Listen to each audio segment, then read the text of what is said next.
Hey guys, Assalamualaikum. Myself Jannat and welcome to our new vlog. আশা করি তোমরা ভালো আছো। তোমাদের দয়া গাইস, আলহামদুলিল্লাহ আমিও ভালো আছি। গাইস, আজকে আমার ছোট্ট একটি ছাদ বাগান থেকে আমি পুঁইশাক তুলে রান্না করব।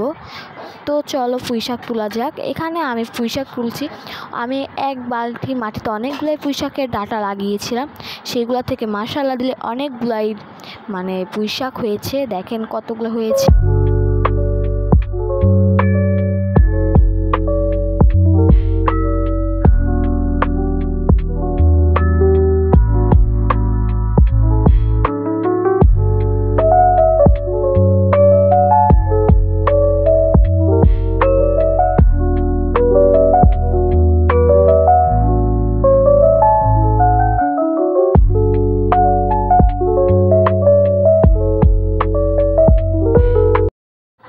গাইস দেখেন আমি এতগুলো শাক তুলেছি। আল্লাহ হাফেজ।